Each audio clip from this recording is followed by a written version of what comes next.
말씀은 사사기 18장 1절부터 8절 그리고 27절부터 28절입니다. 좀 길더라도 내용을 숙지하는 마음으로 함께 교독해 나가겠습니다. 그때에 이스라엘에 왕이 없었고 단지파는 이때 거할 기업의 땅을 구하는 중이었으니 이는 그들이 이스라엘 지파 중에 이때까지 기업의 땅을 분배함을 얻지 못하였습니다.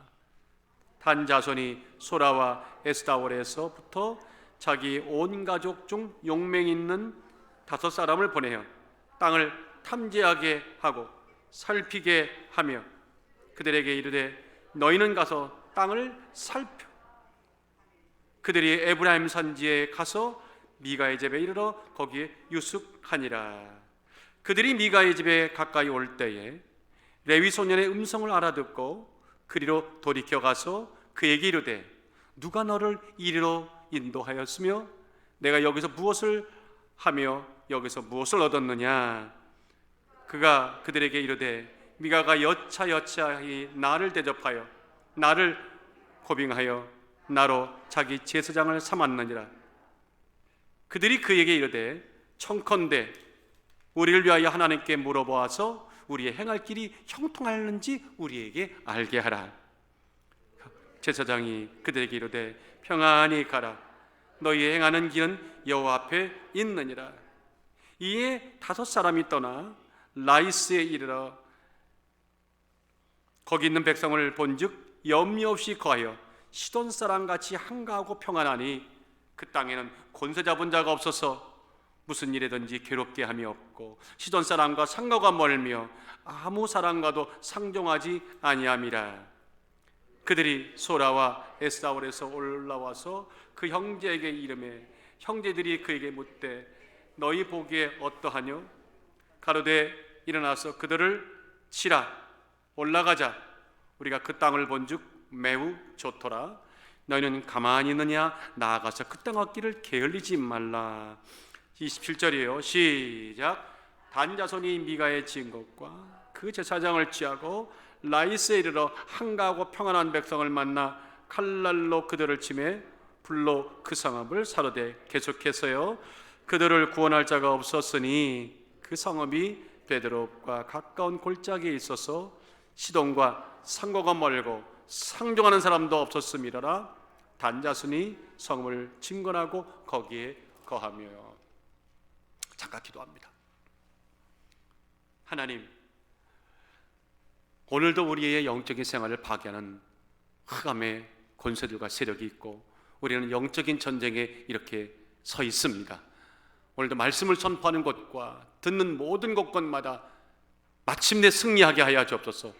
오늘도 예배를 방해하는 우리의 심령을 어지럽게 만드는 모든 추악한 것들은 떠나가게 도와주옵시고 평강과 안식과 하나님 주시는 영광만이 가득하게 하여 주옵소서. 예수님의 이름으로 기도하옵나이다. 우리 다시 한번 서로 인사하십시다. 평안히 영광에 이르기를 원합니다. 시작. 평안히.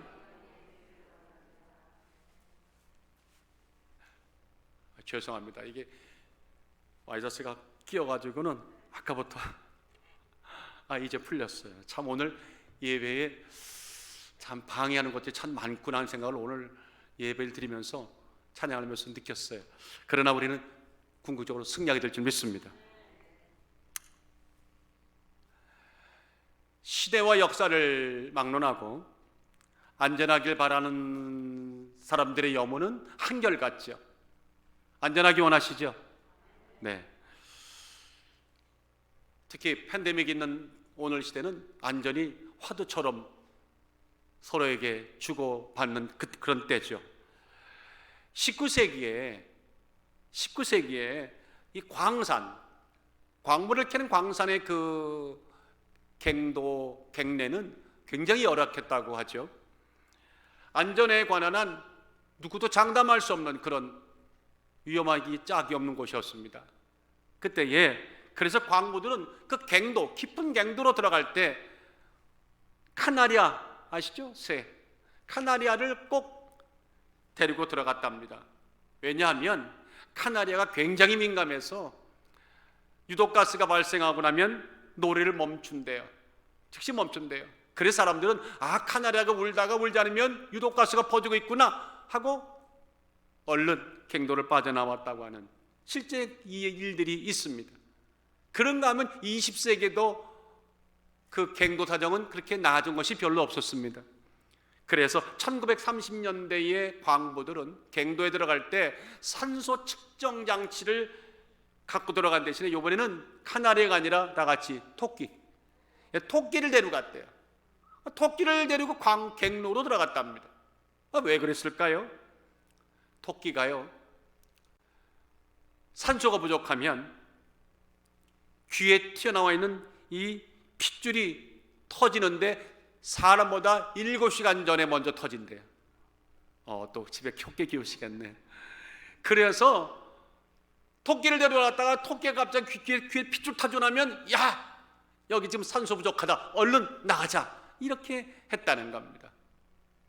참 지금 생각하면은 어이없는 일이지만 그 당시에는 그렇게 불안전했던 상황 속에서는 그거라도 최선이었다는 거예요.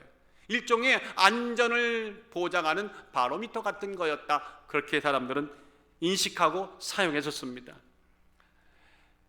세상에서 말입니다, 광물을 캐기 위해서 광산으로 들어갈 때 어쩌든 안전을 담보하겠다고 이렇게 몸부림을 치고 어떤 우리의 일을 안전을 보장할 수 있는 것들을 가지고 우리가 광산 갱도로 들어가는데, 하물며 영적인 전쟁에 서 있고 영적인 광산에 하나님의 보화를 캐겠다고 우리가 갱도로 들어가는 이 영적인 광부된 우리들에게 우리의 영적인 안전과 우리의 영혼의 안녕을 위한 어떤 점검할 수 있는 이 바로미터가 필요하지 않겠는가? 어떤 요소를 가지고 우리의 영적인 영성이 안전한지, 영혼이 건강한지를 알아볼 수 있을까? 어떤 화두를, 어떤 문제를 우리에게 던져야 될까 하는 그런 고민에 빠지게 될 때, 여러분들 오늘 본문에 그 명쾌한 해답이 있습니다. 오늘 본문을 보시면서 우리의 영혼이 건강한지 안전한지를 점검하는 이 아침 되시기를 주의 이름으로 축원합니다. 자, 오늘 본문의 내용은요, 사사시대 때의 이스라엘 12지파 가운데 단지파가 이주하고 정착하는 그 과정을 기록한 내용입니다. 자, 가나안 땅에 들어온 12지파들이요, 하나님의 은혜로 땅들을 이렇게 분배를 받기 시작했죠. 그때 이 단지파는 해변가에 있는 블레셋이 살고 있던 그 근처의 땅을 분배받았습니다. 그런데 그것으로 가는 순간 블레셋과 잦은 마찰이 당연히 생겼겠죠.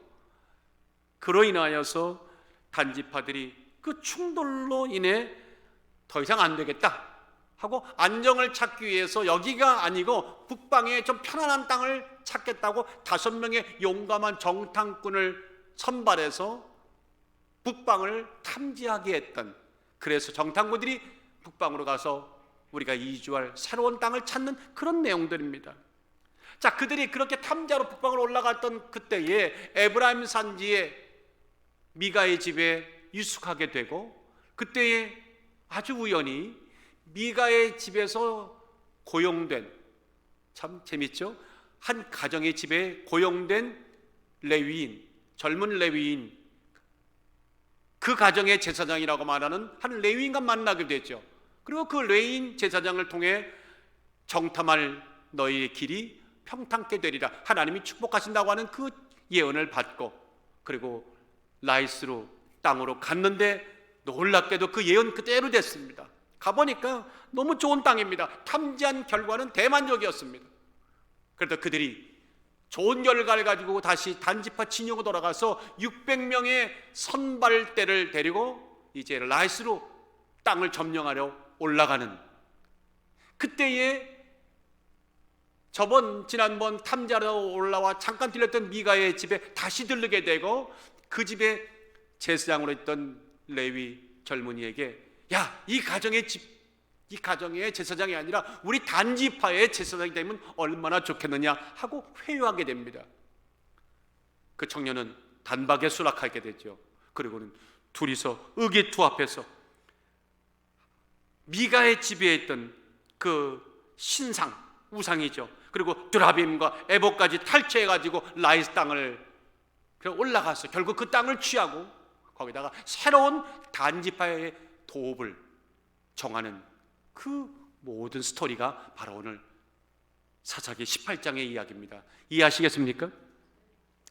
자, 오늘 이 스토리 속에는요, 우리들의 영적인 건강, 내 영성이 얼마나 지금 어떤 위치에 있는가를, 안전한지 잘 가고 있는지를 한번 점검할 수 있는 그런 질문에 대한 해답을 갖고 있습니다. 오늘 두 가지로 한번 말씀을 보면서 오늘 우리의 영혼도 오늘 점검받는 이 아침 다시 한번 되시기를 주 예수 이름으로 축원합니다. 첫째는 이겁니다. 어떤 메시지와 내가 만나고 있느냐, 어떤 메시지를 내가 쫓고 있느냐, 이것이 우리의 영적인 건강을, 영적인 미래를 결정짓습니다. 우리의 영혼과 영성이 얼마나 건강한지, 언제나 얼마나 안전할지 그 흥망성쇠가 거기에 달려 있습니다. 참 중요합니다. 한번 따라 하십시다. 어떤 메시지와 만나느냐, 어떤 메시지를 쫓느냐, 아주 중요합니다. 자, 물어보겠습니다. 여러분들 오늘 본문을 읽으시면서 5명의 정탐꾼들이 미가의 집에서 만났던 그 젊은 레위, 그 집의 제사장이죠. 그에게 이 정탐꾼들이 묻습니다. 자, 우리가 정탐하여야 할 사명 받고 왔는데 이 길이 어떨지 하나님께 한번 여쭤봐 달라. 그 레위인이 그 청을 받고 하나님께 묻고 그리고 하나님 뜻을 전달하게 됐죠. 그때 하나님의 메시지라고 전달했던 그 뜻이, 말씀이 뭡니까? 6절입니다. 그 제사장이 그들에게 이르되 다 같이 평안히 가라. 시작. 평안히 가라. 평안히 가라. Go in peace. 평안히 가라. 너희 행하는 길은 여호와 앞에 있느니라.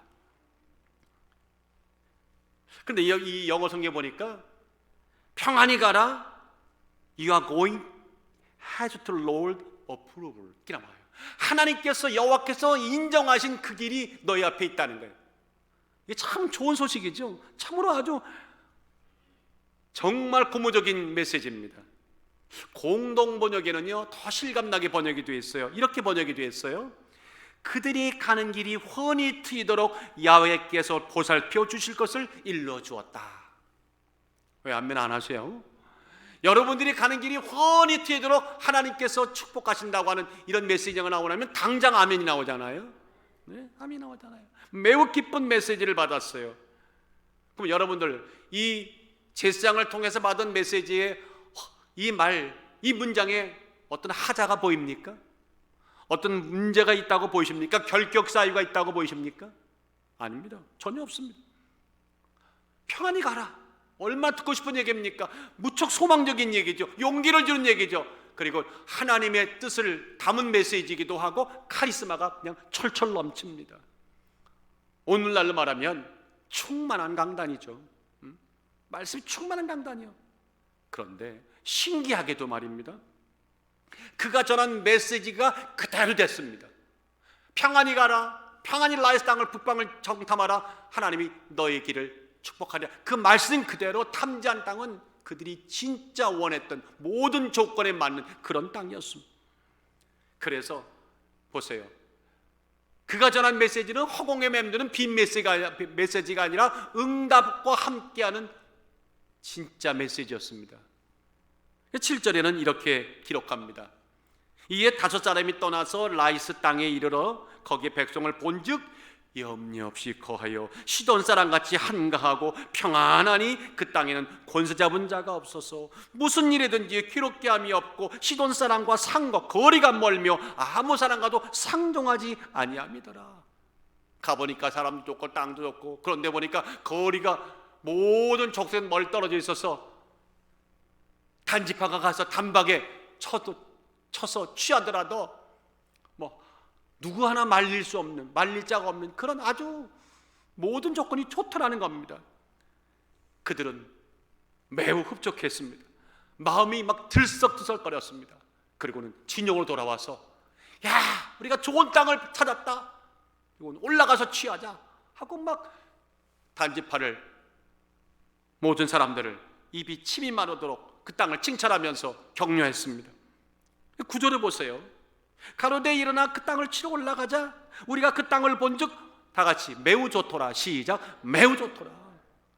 야, 가보니까 이거는 진짜 환상적이더라 그 말이요. 너희는 가만히 있느냐? 나아가서 그 땅 얻기를 게을리하지 말라.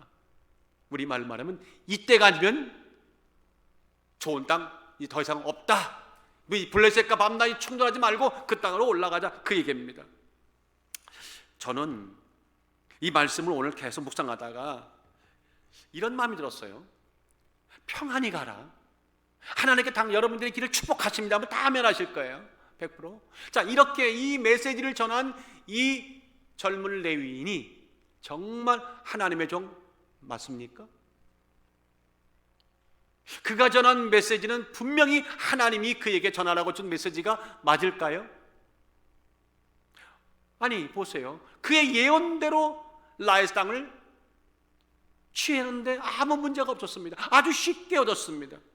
그리고는 거기다가 이제 단에 성읍을 세우고 이름도 단이라고 할 정도로 본격적인 그들의 땅이 된 이 모든 참 잘 나가는 이 모든 환경, 조건, 하나님 뜻 맞죠? 하나님 축복 맞죠? 라고 물어보면 여러분들은 뭐라고 답변하시겠어요? 성경은 No, 아닙니다 라고 말하는 겁니다. 결코 아니라고 말합니다. 아니, 도대체 무슨 근거로 지금 모든 게 다 잘 됐는데 노라고 하는 겁니까? 자, 여기서 이 문제에 대한 왜 노라고 성경이 말하는지에 대한 답변을 말하기 전에 1절을 먼저 한번 주목해 보세요. 우리 한번 1절을 다 같이 읽어봅시다. 시작. 그때에 이스라엘의 왕이 없었고 단지파는 이때에 거할 기업의 땅을 구하는 중이었으니 이는 그들이 이스라엘 지파 중에서 이때까지 기업의 땅 분배함을 얻지 못하였습니다. 여러분들, 지금 읽으신 1절의 말씀이 사실일까요? 진짜 단지파는 하나님이 분배한 땅을 주신 땅이 없었습니까? 전혀 아닙니다. 이거 사실 아닙니다. 여호수아 19장 40절부터 48절 보세요. 하나님이 여호수아를 통해서 12지파에게 땅을 주실 때 맨 마지막으로 단지파에게도 아주 좋은 땅, 세상 말로 말하면 노른자의 땅 주었습니다. 해변가에서 그 산지에 이르기까지, 쉽게 말하면 해변가 근처의 평야지대와 산까지 이르는 팔레스타인 지방에서 진짜 황금 땅, 노른자 땅을 그들에게 허락해 주었어요. 아주 좋은 땅입니다. 조금만 읽어본다면 여호수아 19장 40절 제가 조금만 읽을게요. 일곱째로 단자손의 지파를 위하여 그 가족대로 제비를 뽑았으니 그 기업의 지경은 소라와 에스다올과, 이 소라와 에스다올은 다 이 해변가의 도시들입니다. 소라와 에스다올과 이르세메스와 사알라빈과 야알론과 이들라와 엘론과 딥나와 에그론과, 이것이 의미할 말은 뭐냐면, 쉽게 말할게요, 아주 괜찮은 땅을 받았다는 겁니다. 그러면 아니, 성경이 우리가 거짓말하고 있는 거지 않습니까? 1절에는 분명히 기업의 땅을 분배받지 못하였다는 거잖아요. 그래서 땅을 찾으려고 북방으로 애써 갔다고 하는 거 아닙니까? 이렇게 말하는데 그럼 이게 어떻게 된 겁니까? 어떻게 된 영문입니까? 여러분들, 성경을 읽을 때는요, 성경이요, 의도적으로 우회적으로 어떤 사실을 꼬집어서 잘못됨을 지적하기 위해서 사실 아닌 사실을 슬쩍 말할 때가 있어요. 지금 1절의 이야기는 성경의 이야기가 아니라 단지파 생각에, 야, 우리는 분배받은 땅도 없고, 거짓말이죠. 그래서 지금 땅을 찾기 위해서, 가장 좋은 땅을 찾기 위해서 북방으로 갈 수밖에 없었다.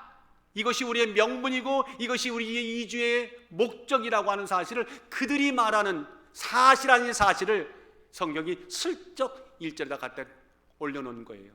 이해가 되십니까? 그럼 성경을 일반적인 진짜 성경을 이 시간 뭐 사라진 단지파가 와서 읽었다면 가슴이 뜨끔했겠죠. 왜? 이거는 사실이 아니요, 자기들이 말했던 가짜 명분이지. 이해가 되십니까? 하나님은 이미 해안가에 좋은 땅 주었어요. 그런데 거기 살다 보니까 블레셋하고 자꾸 부대끼니까, 그럼에도 불구하고 그들과 싸워서 이겨야 되는데 스스로 물러간 거예요. 아, 이게 귀찮다, 충돌도 전쟁도 싫다 하고는 하나님의 뜻 뒤로 한 채 좀 편안히 살 만한 땅이 없을까, 쉽게 얻을 땅이 없을까 하고 지멋대로 북방으로 가서 땅 라이스를 보고는 여기다 하고 올라갔던 겁니다. 이제 이해가 되시면 아멘. 그러면 이렇게 말할지 몰라요. 목사님, 아니 12지파들이 또 각각 다 사정이 다른데 단지파가 능력이 좀 부족해서 블레셋과 싸우기가 참 능력이 부족해서 어쩔 수 없는 거 아닙니까? 그렇게 생각하십니까? 성경을 그동안에 많이 읽으셨죠? 성경에 나와 있는 단지파의 모습들은 전혀 다릅니다. 여러분들, 12지파가 가나안을 정복하던 그때에 유다 자손, 유다 지파 다음으로 가장 많은 인원수를 가진 지파가 단지파였어요. 64,400명이었어요 군사가 말입니다. 그 정도가 전부 다가 아닙니다. 민수기 2장 25절에 보니까 여러분들 광야에서 말입니다, 그 하나님의 백성들이 움직일 때는 동서남북에 12지파 가운데 가장 유력한 지파를 동서남북에다가 세워놓고 그렇게 무리들을 묶어서 그들이 인도하게 했어요. 동쪽에는 누가 이끌었습니까? 유다입니다. 남쪽은 루벤입니다. 서쪽은 에브라임입니다. 그리고 그렇다면 북쪽은 어느 지파? 단지파. 성경 공부 같네요 오늘. 그러니까 이 말은 무슨 말인가 하면, 단지파가 12지파 가운데 네 번째 안에 들 정도로 유력하고 강력하고 힘 있는 지파였고 사람도 많았다는 거예요. 군사도 많았다는 거예요. 그리고 땅도 좋은 땅 받았다는 겁니다. 물어봅시다. 삼손이 어느 지파 사람이에요? 그렇죠. 그러면 답이 나왔잖아요. 그 위대한 사사 삼손, 힘의 장사 삼손이 있을 정도로 단지파는 나름대로 강력한 지파였어요. 그러면 이제 좀 뭔가 좀 보이기 시작하지 않아요? 스토리가 설명이 필요 없는 겁니다. 모든 것 받았습니다. 모든 조건 좋습니다. 하나님이 제일 좋은 땅 줬습니다. 그럼에도 불구하고 그들은 다 같이 게을렀다. 비겁했습니다. 게을렀습니다. 용기가 부족했습니다. 믿음과 확신도 거의 낙제 수준입니다. 근데 참 하나님은 이미 이것을 아셨죠. 그래서 오래전에 야곱이 12지파를 먼 훗날의 12지파를 축복할 때 단에 관계되는 예언이 참으로 의미심장했어요. 오늘은 이 모습 그대로입니다. 야곱이 뭐라고 예언했냐면, 창세기 49장 17절에 단은 길가의 뱀이요 길의 뱀이요 첩경의 지름길의 독사로다. 맑음을 물어서 그 탄자로 뒤로 떨어지게 하리로다. 여러분, 이게 예언입니다. 쉽게 말할까요? 세번역에는 아주 쉽게 나와 있어요. 단은 길가에 숨은 뱀과 같고 오솔길에 기다리는 독사 같아서, 이렇게 번역했더라고요. 자, 맹독을 품은 독사가 짐승과 그냥 대로에서 맞붙어 싸우는 게 아니라 길가 숲을 겉에 안모에게 숨어 있어요. 그리고 큰 짐승이 오면 내리고 하고, 만만한 약한 게 오고 나면 뒤가 갖고 톱썩 물어가지고 뒤통수를 치는 이런 운명이 단지파였다고 이미 야곱이 예언했었습니다. 근데 오늘 본문을 보니까 너무 똑같지 않아요? 그 모습 그대로예요. 상대하기 힘든 거, 어려운 대상, 어려운 사명, 어려운 일들, 환경 피할 수만 있지만 피하고 싶은 거죠. 귀찮은 건 피해버리고 쉬운 상대만 골라 제압해서 내가 원하는 것 그대로 하겠다는 겁니다. 그런 지파가 단지파입니다. 그런 목적과 그런 상황과 배경 위에서 이제 하나님이 주신 땅 포기하고 어떻게 해요? 북방의 땅을 차지하겠다고 5명을 정탐꾼으로 보낸 겁니다. 자, 그런 과정 속에서 정탐꾼이 갔는데 미가의 집에서 우연인지 필연인지 그 집에 고용된, 그것도 말이 안 되는 얘기지만 집에 고용된 제사장을 만났더니 그가 전하는 메시지가 너무 훌륭한 메시지였어요. 듣고 싶었던 메시지였어요. 하나님께 물었더니 나같이 Go in peace. 시작. Go in peace. 평안하게 가라. 평안하게 가라. 하나님이 너희 앞에 계시다. 왜 아멘 안 하십니까 오늘따라? 하나님도 당신의 여러분들의 길을 축복하십니다. 아멘이잖아요. 당연히 아멘이잖아요. 이런 마음에 쏙 드는 축복을 주었으니 그들이 얼마나 고무되고 한껏 부풀어 올랐겠어요. 그런데 그 메시지대로 갔더니 땅도 편안하고 쉽게 취하게 됐어요. 자, 그러면 이제 다시 묻습니다. 돌아와서 다시 묻습니다. 이 하나님의 메시지는 옳은 메시지일까요? 정말 하나님이 그에게 주신 메시지일까요? 바꿔 말할게요. 이 젊은 레위인은 하나님의 종 맞을까요? 그런 강단이 있다면 진짜 여기는 하나님의 교회요, 하나님의 강단일까요? 이제는 고개가 이렇게 올라가시네요. 그러면 다시 한번 한 단계 올립시다. 만약에 그가 하나님의 종이 맞지 않고 그가 전하는 메시지가 하나님 메시지가 아니라면, 진짜 하나님의 종이라면 어떤 메시지를 전해야 하겠습니까? 요청을 받았을 때, 그가 하나님께 기도했을 때 하나님이 어떤 메시지를 주었을까요? 저는 100% 다놓고 말하는데 이렇게 말할 수 있어요. 다 같이 따라하십시다. 불호령 같은 책망의 메시지, 이게 떨어져야 되는 거예요. 당장 불호령이 떨어져야 되는 거예요. 당장 하나님의 호통의 소리가 터져나와야 되는 거예요. 책망의 말씀이 떨어져야 되는 거예요. 이를테면 이런 말씀이 와야 돼요.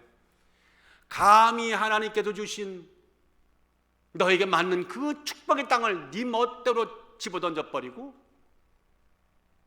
너희가 원하는 아주 이지고잉, 아주 쉬운 길을 타다 북방으로 와서 잘 사는 이 라이스 땅을 몰아내고 취하려는 이 도적 같은 마음을 가진 너희들아, 당장 멈추고 너에게 준 땅으로 돌아가라. 이런 메시지가 나왔어야 되는 겁니다. 이럴 때는 아멘 해주시면 제가 힘이 날 것 같아요. 참 성경을 그래서요, 참 묵상할 때 깊이 묵상해야 돼. 당연히 그가 하나님의 진짜 종이었다면, 그 강단이 진짜 하나님의 성령에 의한 강단이었다면, 단지파의 불신앙과 단지파의 게으름과 단지파의 용기 없음과 단지파의 자기식 신앙을 엄중히 꾸짖었어야 됩니다. 말렸어야 됩니다. 회개하라고 촉구하는 메시지가 터져나왔어야 됩니다. 당장 탐지를 중지하고 돌아가서 너희들 하나님이 회개하라고 한다 라고 그들이 가서 뜻을 전했어야 이게 옳은 성령의 인도하심이었다는 거 꼭 기억해 주시길 주의 이름으로 축원합니다. 여러분 아십니까? 하나님의 응답이요, 한낱 고인피스만 나오진 않아. 꾸지람도 하나님의 메시지일 때가 있습니다. 우리가 자식들을 키울 때 밤낮 오냐 합니까? 회초리를 들 때가 있잖아요. 그렇다고 부모님이 날 사랑 안 하는 겁니까? 축복 안 하는 겁니까? No. 꾸지람이 답일 때가 있습니다. 지금이 그런 때입니다. 피를 토하듯이, 영혼을 당금질하듯이 목총을 둬두어서 하나님이 너희들을 책망하신다, 돌아가라고 외쳐야 되는 그 음성이 울려 퍼졌어야 진짜 하나님의 메시지입니다. 그걸 전했어야 그는 하나님의 종입니다. 그런데 엉뚱하게 어디서 받았는지 근거도 없는 하나님이 말씀하기를 고인 피스, 듣기는 너무너무 좋아요. 가라, 평강 중에 가라. 하나님이 너희 길 앞에 있느니라.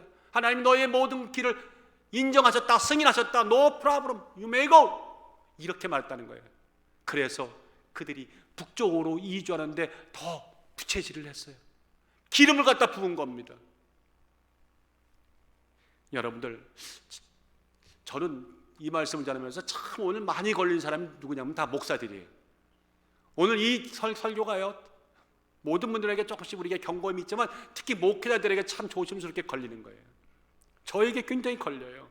뭐가 걸리냐면 하나님께서 주신 약속의 땅을 버리고 자기를 가려는 자들에게 하나님의 축복을 무조건 운운하면서 그들의 마음을 사람의 마음을 설레게 만들고 인기를 끌고, 그러나 하나님의 뜻을 저버리는 그 잘못된 메시지가 과연, 그 잘못된 메시지를 전하는 자에게 과연 어떤 결과가 올지, 어떤 하나님의 책망이 올지, 그런 강단에 하나님이 얼마나 책망할지가 생각해보면 끔찍하기가 이를 수 없어요.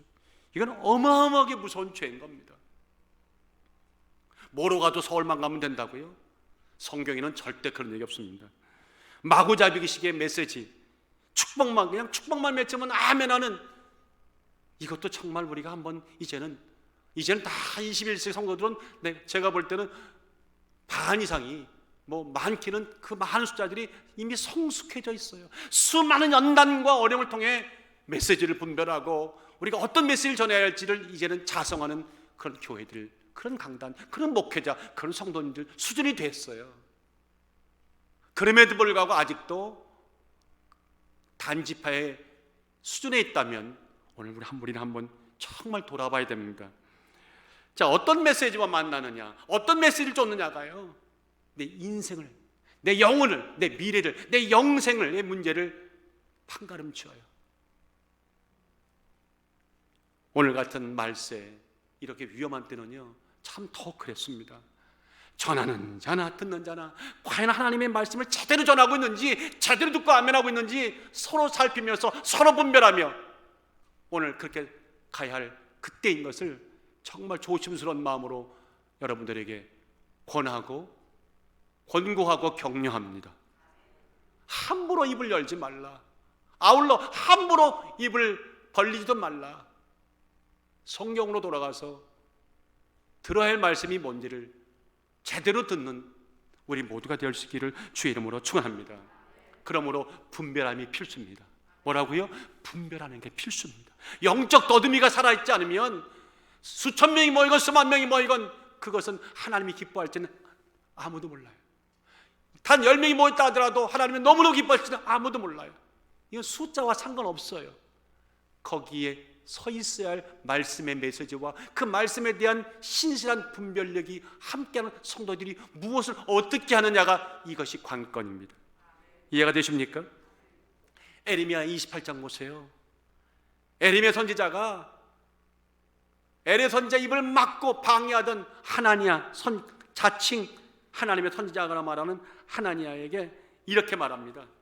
하나니아여 들으라. 여호와께서 너를 보내지 아니하셨거늘 주여 내가 이 백성으로 거짓을 믿게 하는도다 주여. 그러므로 여호와께서 말씀하시되 내가 너를 지면에서 제하리니 내가 여호와께 폐역하는 말을 하였습니다. 금년에 죽으리라 하셨느니라 하더니 선지자 하나니아가 그의 7월에 죽었더라. 저는 이 말씀 볼 때 아멘지는 안 나와요. 참 조심스러워. 근데 이게 목회자만 국한되는 얘기입니까? 아닙니다. 여러분들 자식이고 부모고 부부고 형제고 가장 가까운 친척일지라도요, 하나님께 갈 때는요 냉정하게 나만 가는 겁니다. 하나님 앞에 내 영혼만 가는 겁니다. 누구도 간섭 못합니다. 그때 내가 들었던 말씀, 내가 선포했던 말씀이 과연 어떤 말씀에 대한 대가를 어떻게 지불할지는 여러분들 한번 조심스럽게 묵상해 보시기를 주의 이름으로 축원합니다. 그러므로 누가 내가 듣고 싶은 메시지를 막 전한다고 해서 그 예언대로 일이 술술 풀리더라. 야, 우리 목사님은 신령하다. 그렇게 함부로 미소 짓지 마세요. 아니면 어떡할 겁니까? 이게 참 중요한 거예요. 하나님 축복이라고 단호하지 말라는 거예요. 왜? 잘 되는 것이 다 능사가 아니라는 거예요. 제가 틀렸습니까? 잘 되는 것이 다 능사입니까? 잘 되는 것이 잘 되는 것이 아닙니다. 진짜 잘 되는 것은 내 영혼이 잘 되는 것입니다. 내 창고에, 내 은행에, 세이빙 통장에 뭐가 많이 늘었다 하더라도 그것이 잘 된다고 감히 말할 수가 없어요. 그때 달라요. 중요한 건 내 영혼이 잘 될 때 함께 오는 축복은 축복이 되는 것입니다. 내 영혼 잘 되게 주시는 물질과 건강, 그때 축복이 되는 겁니다. 중요한 거는 내가 편하고 내가 원하는 무엇을 이루었다는 것이 중요한 것이 아니라 그게 하나님의 그때 뜻이었느냐가 이게 중요한 거예요. 그래서 잘 돼도 늘 우리가 경건한 마음 잊지 말아야 되겠고, 못 돼도 안 돼도 낭망하지 말아야 될 것은 우리는 우리가 원하는 것이 아니라 하나님의 뜻을 쫓고 있기 때문입니다. 믿으시면 아멘. 저는 말씀을 읽으면서 참 이런 생각을 해봤어요. 그때 5명의 형탕꾼이 우연인지 필연인지 미가의 집에서 그 제사장을 만났을 때 진짜 절호의 기회, 어떤 절호의 기회? 단지파가 잘못을 돌이킬 수 있는 기회가 될 수가 있었을 수 있어요. 그 5명 형탕꾼이 땅을 탐지하자고 돌아가서 우리가 잘못했다 회개하자, 여기서 블레셋과 싸워서 이 땅을 취하자고 말하는 진짜 축복의 기회가 있을 수 있었어요. 근데 그렇게 됐습니까? 안 됐습니다. 북방 탐지 이주 계획 달라지지 않았습니다. 오히려 더욱 활활 타올랐습니다. 이유가 뭡니까? 거짓 메시지, 잘못된 메시지를 만났고 잘못된 메시지를 거기다가 확신까지 얹어서 아멘하고 쫓아갔기 때문에 이 결과가 나왔던 겁니다. 다시 물을게요. 라이스 땅을 탐지한 후에 진영으로 돌아가서 그 땅을 칭송하고 동족을 부추겨서 분배받은 약속의 땅까지 저버리고 북방의 라이스로 가자 갔습니다. 취했습니다. 도움을 삼았습니다. 이게 결단코 하나님 앞에 범죄였는데 이 결정적인 잘못된 원인이 누굽니까? 참 조심스러운데 엉터리 하나님 종과 만났기 때문에 그렇습니다. 사기꾼 하나님의 종과 만났기 때문에 이런 결과가 나온 겁니다. 이렇게 말하는 저도 예외가 아닐 수 있죠. 아무도 모르는 거예요. 그러니까 서로 간에 이 시대는요, 불신하라는 것이 아니라 말씀, 하나님 성경에 있는 말씀 그대로 전하고 그대로 아멘하는 자, 그 자리는 노 프로블렘이라는 거예요. 가감하지 말라는 거예요. 사람 보고 인위적으로 가감하지 말라는 말씀입니다. 어떤 분이 이렇게 말할지 몰라요. 목사님, 그렇게 말하지 마세요. 왜요? 무엇 하나 부족함이 없는 땅 라이스를 얻었잖아요. 그것도 쉽게 얻었잖아요. 그리고 그 성읍에서 평안히 잘 먹고 아주 자손 잘 살았는데요. 목사님 너무 과한 거 아닙니까? 그래요? 제가 잘못 전하고 있는 건가요? 28절에 보니까 그때 그들이 원했던 그 상황, 꿈들이 이런 꿈이었어요. 그들을 구원할 자가 없었으니, 그 라이스 땅을 구원할 자가 없었으니 그 성읍이 베드로 가까운 골짜기에 있어서 시돈과 상가가 멀고, 무슨 말입니까? 그들이 가서 그 땅을 치더라도 그 라이스 땅에 살 사람들을 도와줄 족속이 너무 멀리 떨어져 있어서 도와줄 수가 없더라는 거예요. 상종하는 사람도 없을 뿐이었더라. 단자손이 그래서 성읍을 중건하고 거기에 거했다. 참 해피엔딩 같아요. 해피엔딩 같아. 그런데 아십니까? 성경을 보면요, 그 땅이, 북쪽 땅 라이스가 그 모든 조건이 너무나 좋았던 그 땅이 훗날 단지파가 이 지구상에서 완전히 사라지는 게 만드는 저주의 땅, 세상에 멸망의 땅이 됐다는 이 역사적인 사실입니다. 다른 지파와 족속들부터 멀리 떨어져서 누구의 간섭도 받지 않고 자유롭게 살 수 있겠다, 이제는 평안 살 수 있겠다 라고 말했던 단지파의 부푼 꿈이 아이러니하게 훗날 자기들이 누구의 간섭도 받지 않고 자유롭게 편안히 살 수 있다고 믿었던 그 모든 조건들이 도리어 아이러니하게도요, 자기들이 멸망하는 멸망의 빈거, 멸망의 조건이 됐습니다. 무슨 말인가 하면 그토록 마음에 들었어요. 땅도 평화롭고 멀리 떨어져 있고 간섭도 안 받고, 야, 우리 단지파들 우리 모여서 알콩달콩 살면 참 좋겠다, 그렇게 갔는데, 그런데 거기서 무엇 했습니까? 맞았어요. 그들이 했어요. 누구도 간섭받지 않았어요. 우리 방식대로 살았어요. 단시바 방식대로 살았어요. 근데 어떤 방식대로요? 우상을 섬기며 우상과 함께하며 우상의 소굴이 되는 그런 자유롭게 살았어요. 주여, 그래서요, 놀랍게도요, 우상의 소굴로 이 온 땅이, 온 거민이, 단지파가 그렇게 패망의 길로 갔어요. 31절에 보니까 아주 의미심장한 그것을 암시하는 내용이 나와요. 하나님의 집에서, 하나님의 집이, 교회가 실로에 있을 때, 하나님의 교회는 거기 있는 거예요. 거기를 가야 되는데 미가의 섬친, 미가에서 지은 바 새긴 신상이 단자손에게 섰더라. 미가의 집에서 훔쳐왔던 그 신상은 단에게 섰더라. 그 말은 뭐예요? 멀리 떨어져서 자유롭게 살았다고요? 그 우상 속에서 우상과 함께 그렇게 살았다는, 이거 암시적인 얘기예요. 진짜로요, 역사의 뒤안길로 단지파가 흔적도 없이 사라졌어요. 나중에 그 아수르가 침략해서 단지파가 멸망했는데, 지금도 역사학자들, 신학자들이 미스터리가 뭐냐면 단지파가 어느 날 소리 없이요 이 지구상에서 아예 없어져 버렸어요. 그래서 계시록 7장에 가보세요. 하나님이 이스라엘 백성들을 택하신 그 하나 때문에 마지막 말세에 12지파들, 이건 영적인 숫자일 수 있고 실제 숫자일 수 있습니다. 14만 4천 명을 여러분들 각 지파별로 할 때에 12,000명씩 주는 거기 12지파에 단지파 이름이 있어요, 없어요? 없어요. 지금도 미스터리예요. 단지파가 어디로 갔는지. 아예 종족을 감춰버렸어요. 감춘 게 아니라 하나님이 걷어내버렸어요. 여러분들, 저는 그래서 오늘 이 말씀을 보면서 지금 오늘 2021년, 2022년, 23년, 앞으로 다가올 21세기의 마지막 1년 하나하나가 너무나 중요한 때라는 거예요. 이럴 때 가정에서 또 교회에서 계속 성경 말씀 보시면서 말씀에 귀 기울이시고, 그리고 강단이, 이 아름다운 은혜의 교회 강단이 세속화되지 않도록 여러분 기도해 주셔야 됩니다.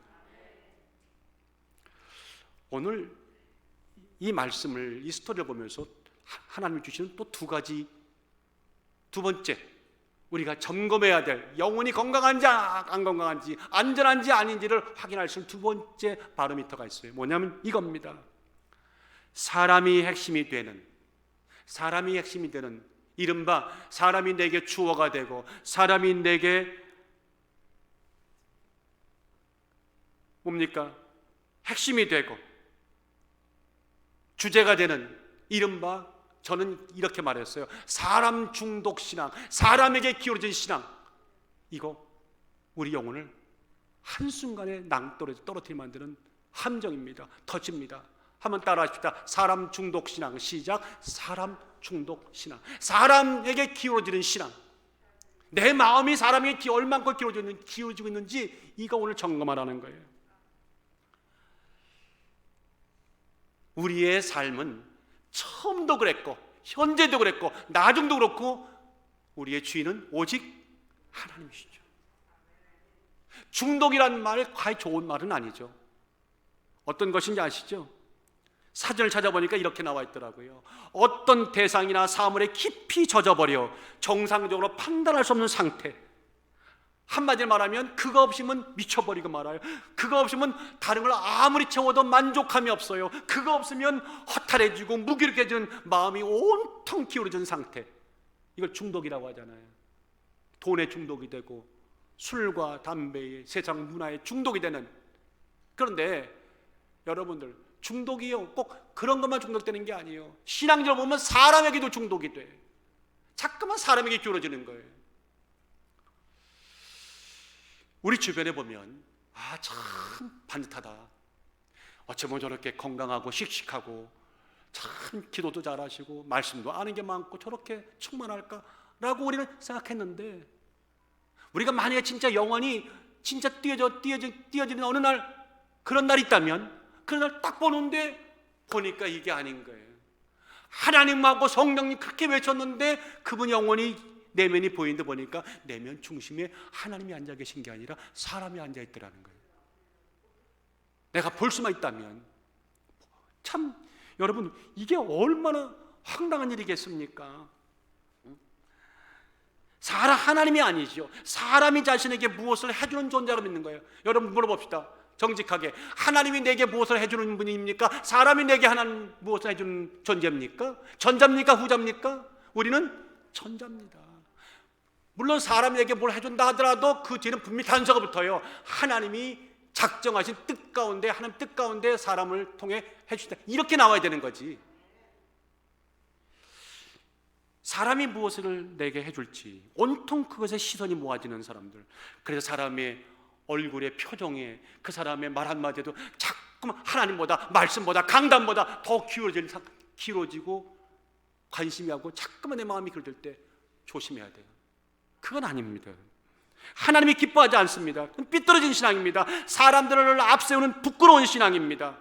그런 잘못된 신앙으로 이렇게 이루어질 하나님의 의, 거룩, 복음의 역사, 응답, 기적의 역사, 저는 단언코 말하기를 우주상에 없다고 생각합니다.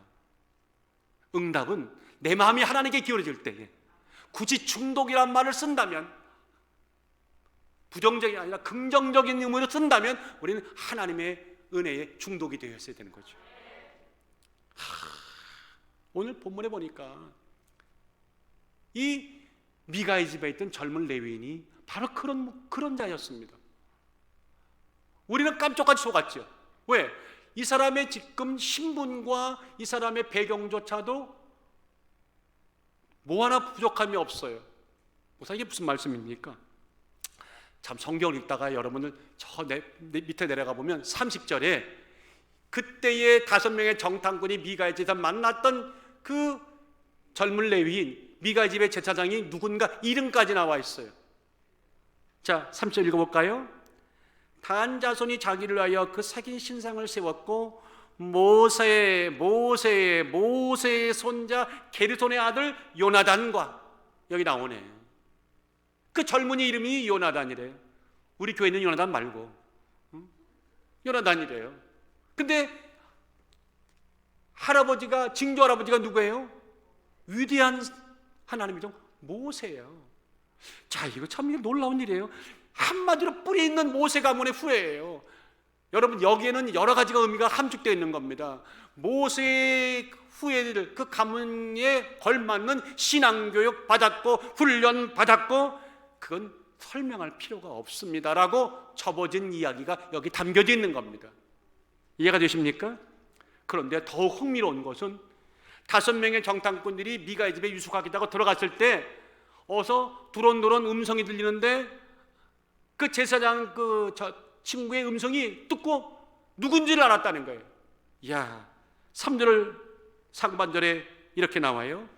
그들이 미가의 집에 가까이 올 때에 레위 소년의 음성, 여기 소년은 번역이 청년이에요. 사실 레위 젊은이의 음성을 알아듣고 그리로 돌이켜 가서 음성을 알아들었대요.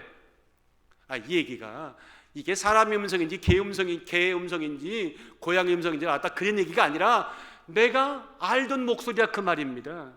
다 같이 일면식이 있는 음성이다. 바꿔 말할까요? They recognize the voice of the young man, 그렇잖아요. 그 영맨의 목소리를 알아듣대요. 딱 보니까 우리가 알던 모세의 증손자, 그 사람이네, 그 사람이 여기 있네, 이렇게 되는 거예요. 그러니까 그 말은 바꿔 말하면 이 요나단이 그 당시에 각 지파에서도 알려진 유력한 젊은이였다는 걸 우리가 이미 짐작할 수 있다는 거죠. 보세요, 출신 성분도 그렇고 나름대로 교육도 받은 사람이고, 그리고 사람들에게 인지도가 있는 사람이었다는 겁니다.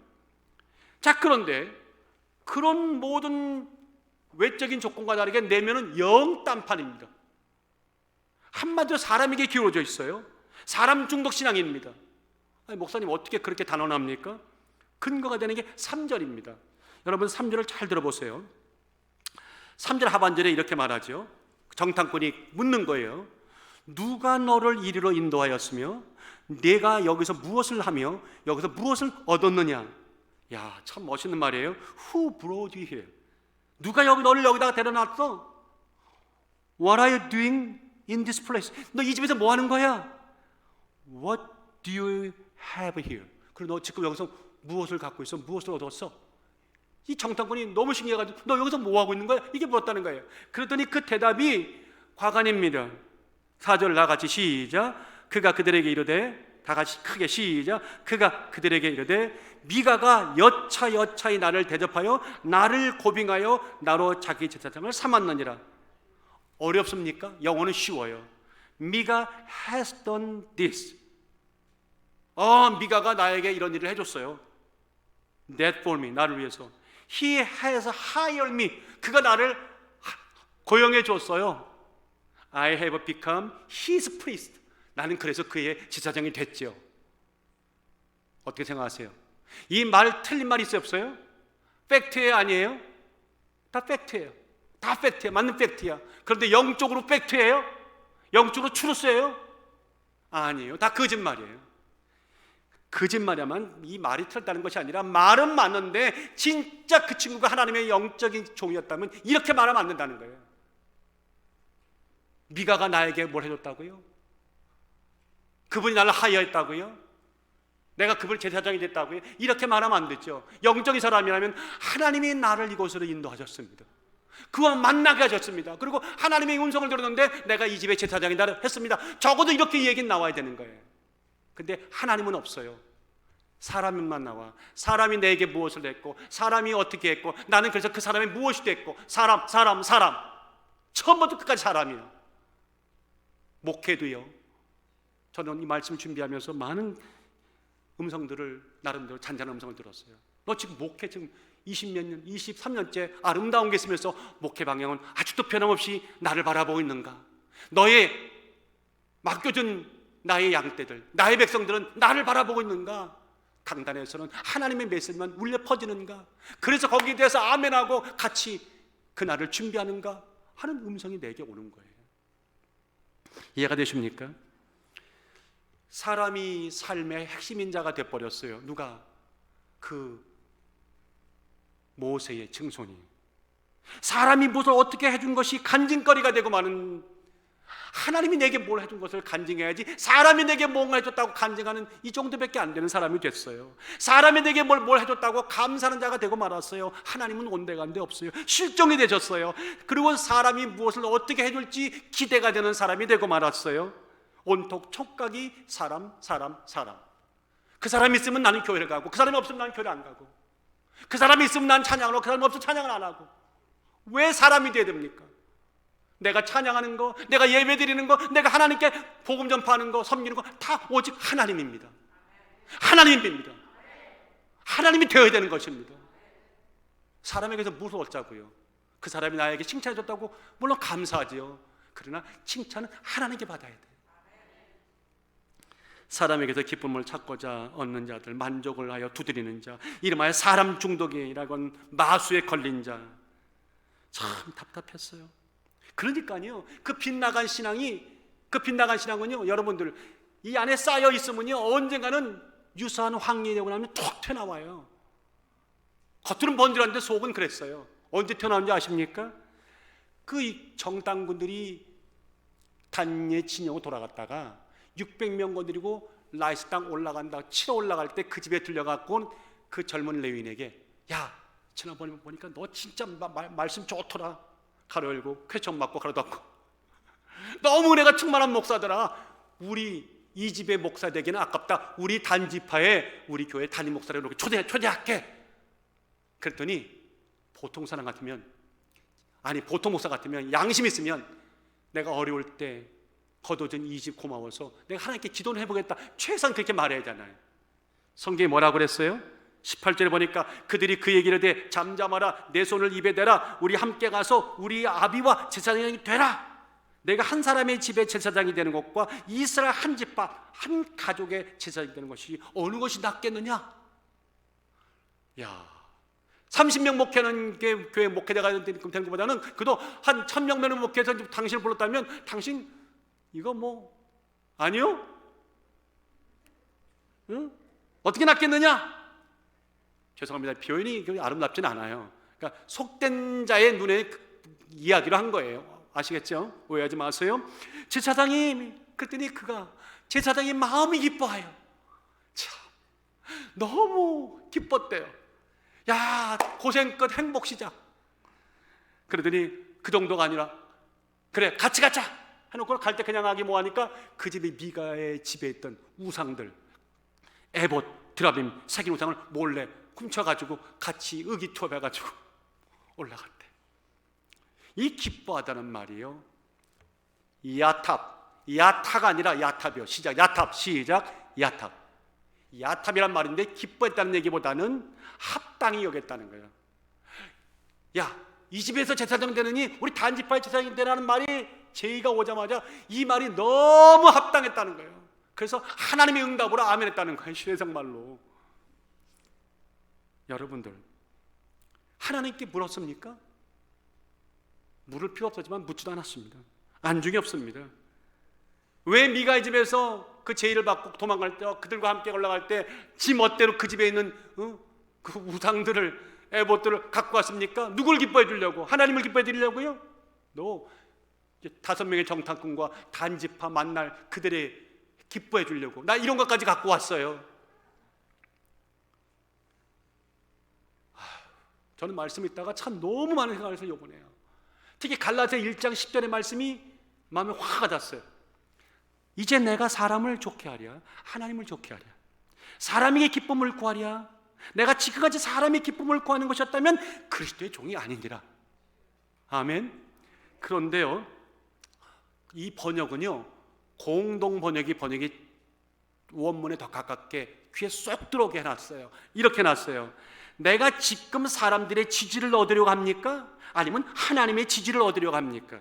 내가 사람들의 호감이나 사려는 줄 아십니까? 내가 아직도 사람들의 호감을 사려고 한다면 나는 그리스도의 일꾼이 아닐 겁니다. 이게 원문 그대로예요. 저는 이 정곡을 찌르는 말씀이 참 고마운 말씀이다. 참 바울을 통해 이 시대의 모든 백성들에게, 하나님의 백성들에게, 하나님의 사람들에게 들어야 할 말씀이다. 뭡니까? 당신은 지금도 누구의 호감이 그렇게 중요하다고 생각합니까?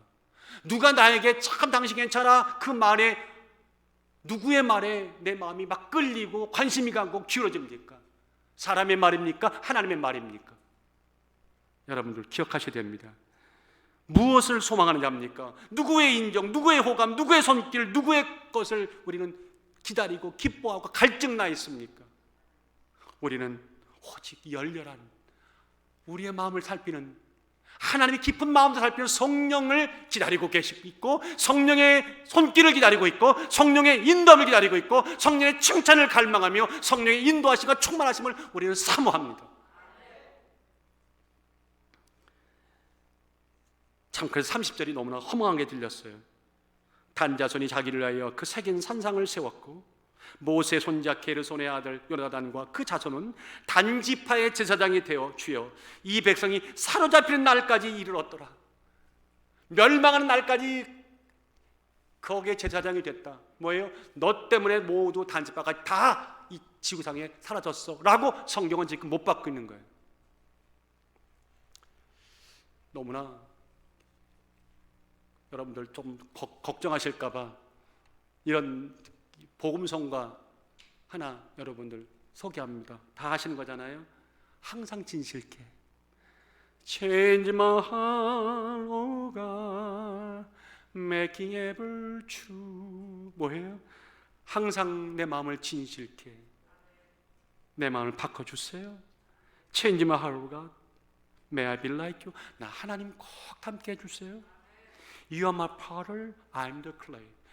하나님은 나를 빚는 진흙이시오. 나는 아멘합니다. 하나님은 나를 지으신 토기장이시오. 나는 진흙입니다. 몰매매미 빚고 날 빚고 만들어 주소서. This is what I pray. 이것이 나의 매일 기도입니다. Change my heart. 내 가슴을 바꿔주세요. Oh God, may I make it ever true. 항상 진실게 내 마음 바꿔주세요. 나는 이 찬송을, 복음성을 들을 때마다요 늘 감동해요. 너무 좋잖아요. 이 핵심이 뭔지 아시죠? 사람에게 기울어져 있고 문화에 기울어져 있고 세상이 주는 모든 걸 자꾸만 기울어져 가는 이 미친 세대에 우리 마음만큼은 하나님께로 기울어지게 하소서. 하나님만을 바라보게 하소서. 하나님만을 앙망하게 하소서. 하나님을 닮아가게 하소서. Change my heart. 내 가슴 바꿔주세요. Oh God, make it ever true. 정말 너무 좋잖아요.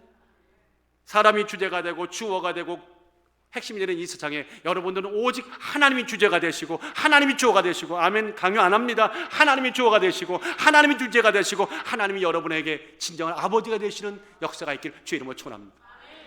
결론을 맺습니다. 오늘 나의 영적인 중심은 잘 가고 있는지요? 19세기에는 갱도에 들어갈 때 카나리를 데리고 들어갔고, 20세기의 초에는 토끼를 데리고 들어가서 산소가 있는지 없는지를 담보 잡았는데, 우리가 하나님의 보화를 캐기 위해서 오늘도 광산으로 들어가는데 내 영혼이 안전한지를, 내 영혼이 지금 산소를 충분히 공급받고 있는지를 어떻게 확인하시겠어요? 오늘 이 두 가지 질문에 답하셔야 됩니다. 어떤 메시지와 만나고 계십니까? 어떤 메시지를 쫓고 있습니까?